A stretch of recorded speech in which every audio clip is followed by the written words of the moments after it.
everyone and welcome to Popcorn Anatomy. This is your host Ursula, and today we're going to talk about the most anticipated DC movie ever since Batman vs. Superman broke our hearts, Suicide Squad, in which a bunch of villains get together to battle more evil? What? It's only a matter of time, 2 months actually, before this movie comes out and changes the DC universe forever. But don't worry, Popcorn Anatomy has your go-to guide on who is who and what you need to know for when you watch Suicide Squad. First off is Gotham's most feared baddie, the Joker. First having made an appearance in 1940's debut issue of Batman, this guy has been around for longer than any of the other guys in this movie. In fact, we're 99.99% sure that you already know who this is, so we won't be spending much time on him. We'll be getting a different spin of him here though. It seems like he'll be more of an iffy character. While he's too much of a wild card, including the Suicide Mission team, he'll have an inside man, or woman, who will help him get information, or so it seems. There's very little information being released on what the character's status in the movie will be, but all we know is it's going to be big. The Joker is the most popular character here, and besides Harley and Deadshot, he's probably the reason you're going to watch this movie. Next up is Harley Quinn, the real reason you're going to watch this movie.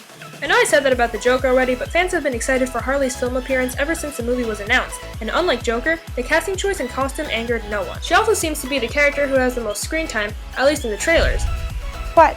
And if you don't know anything about her, you're probably wondering, why the big whoop? Well, let's get down to it then.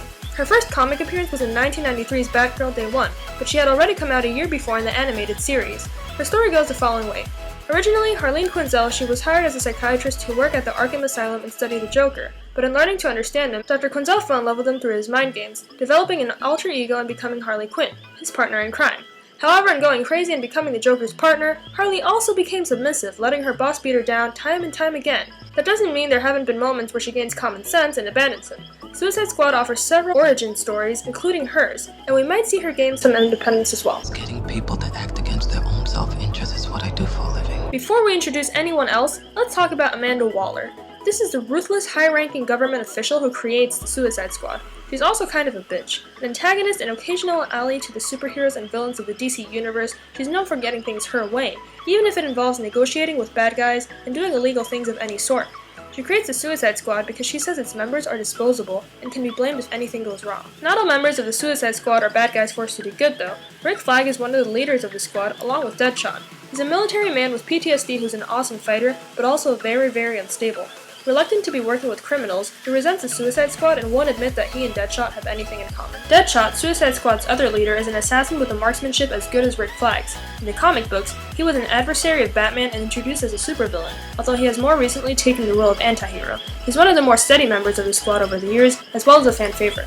Tana, like Rick Flag, is a superhero recruited by Amanda Waller because she is good, and because someone has to keep everyone in check. She's a deadly samurai warrior who was originally under the Justice League and possesses this awesome sword called the Soul Taker that captures the souls of her victims so that she can communicate with them. Looks like keeping people alive to get information won't be a problem here. Next is El Diablo, a Hispanic gangster with pyrokinetic powers, meaning he can manipulate fire. He's in jail because after setting a building on fire for revenge against a rival gang, he turns himself over to the police, and he does this because he learns that innocent people died because of his actions. Nice to see someone with a moral streak for once. This streak actually seems to be visible in the trailers, when he seems shyer than the rest and unwilling to get angry. We'll see how that unfolds. The Suicide Squad isn't just filled with anti-heroes and Batman villains. Captain Boomerang is a nemesis to the Flash. He's Australian, he throws boomerangs, and he runs really fast. Slipknot is an obscure villain for Firestorm, and his ability is to use ropes. Seriously. We're pretty sure he won't last very long because no one knows who the hell he is, nor can anyone remember seeing him in the trailers. I'm really sorry if you are the #1 Slipknot fan, and I'm talking about the character, not the band. So little is known about him, I couldn't even find a clip of him. This is a clip of Captain Boomerang I'm showing. Let's just continue. As you've probably noticed after years of DC and Marvel film viewing, no superhero team is complete without a big friendly giant. In this case, it's yet another Batman villain named Killer Croc, a sideshow wrestler with a rare skin condition that gives him scales and, in the long run, animalistic and cannibalistic tendencies. And last but definitely not least is Enchantress, whose backstory will also be demonstrated in the movie, judging by the trailers. Originally named June Moon, she was a bohemian artist who stumbles upon a demonic force that turns her into a powerful sorceress with supernatural abilities. She then suffered what we like to call the Jean Grey complex when she tries to gain control of her darker side, but can't. That's why she's bad, and that's why she joins the squad. And that was your field guide to Suicide Squad, everyone. If you missed anything or anybody, tell us in the comment section where we will do our best to clear it up for you.